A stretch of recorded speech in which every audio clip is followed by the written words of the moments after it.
എടാ this is ഇതിൻ. എടാ ജയിലർ 2-ൻ്റെ ഒരു അപ്ഡേറ്റ് വന്നിട്ടുണ്ട്. ഇതിനെ ഒരു ഡേറ്റ് അനൗൺസ്മെൻറ്റ് വീഡിയോ എന്ന് പറയണതായിരിക്കും ശരി. ഒക്ടോബർ 15-ാം തീയതിയാണ് ഇതിൻ്റെ റിലീസ് പറഞ്ഞത്. ഇതിൻ്റെ ഒരു വീഡിയോ തുടങ്ങുന്നത് തന്നെ വിനായകൻ്റെ ആ ഒരു ക്യാരക്ടറിനെ കാണിച്ചിട്ടുണ്ട്. വർമ്മൻ ആശാനെ കൊന്നുകൊണ്ട് മാത്രം ഒന്നും ആയില്ല, ലോകം ഇനി ഇതിനെ കാണാൻ കിടക്കുന്നതേ ഉള്ളൂ എന്നൊക്കെ പറഞ്ഞുകൊണ്ട് എന്നിട്ട് ഓരോരോ ഫ്രെയിമുകൾ പടപടാ കാണിച്ച് സുരാജ് വെഞ്ഞാറമ്മൂൻ്റെ ഒരു ഐ ഷോട്ട് കാണിക്കും, കിടിയ സാധനം. എന്നിട്ട് ഓരോരോ ക്യാരക്ടേഴ്സിനെ പടപടാന്ന് കാണിച്ച് ലാസ്റ്റ് രജനീകാന്തിൻ്റെ ഒരു ഷോട്ട് കാണിക്കും.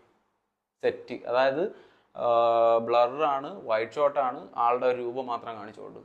പോരാത്തതിന് അനിരുദ്ധിൻ്റെ ആ ഒരു ഹുക്കും പരിപാടിയിൽ തന്നെ ഒരു ഇംഗ്ലീഷ് വെർഷനിലോട്ട് പടച്ചു വിട്ട് തിരിച്ച ഒരു സാധനം. സോ കൊള്ളാം. പിന്നെ സത്യം പറഞ്ഞാൽ ഇതിൻ്റെ ഒരു സെക്കൻഡ് പാർട്ട് വരുന്നു എന്ന് പറഞ്ഞ ആ ഒരു ടൈമിൽ തന്നെ അന്നേ ഒരു ഇതുണ്ടായിരുന്നു. ഈ ഒരു ഡയലോഗ് ആയിരിക്കും, എന്നെ കൊന്നുകൊണ്ട് മാത്രമൊന്നും ആയില്ല, ഇനി ഉണ്ടെന്ന് പറഞ്ഞതിനെ അതിൽ നിന്നായിരിക്കും സെക്കൻഡ് തുടങ്ങണമെന്ന് അന്നേ ഒരു ഇതുണ്ടായിരുന്നു. സോ നല്ലൊരു പ്രതീക്ഷയുള്ള ഒരു പടമാണിത്. കൂലി പോലെ ആവാതിരുന്നാൽ മതിയായിരുന്നു. ക്യാമിയോസൊക്കെ ആവശ്യത്തിലധികം തന്നെ ഉണ്ട്. അറിയാലോ, ഫസ്റ്റ് പാർട്ടിയിൽ നിന്നുള്ളതല്ലാതെ തന്നെ ഋത്തിക് റോഷൻ അടക്കമുള്ള ക്യാമിയോസൊക്കെ ഉണ്ട്. അതിപ്പം സ്പോയിലർ കാര്യങ്ങളൊന്നും അല്ല, ഓൾറെഡി അറിയാമെന്നുള്ള കാര്യമാണ്. അപ്പോൾ എന്തായാലും പടം വരട്ടെ, പടം വന്നിട്ട് ബാക്കി സംസാരിക്കാം. സോ അത്രയേ ഉള്ളൂ ഇതിനെപ്പറ്റി പറയാൻ. പിന്നെ മുന്നേ പറഞ്ഞതുപോലെ തന്നെ ഈ വീഡിയോ കാണുന്നവർ ഇവിടെ ഒന്ന് സബ്സ്ക്രൈബ് ചെയ്യണമെന്നും കൂടെ പറഞ്ഞുകൊണ്ട് നിർത്തുന്നു. അപ്പോൾ താങ്ക് യു.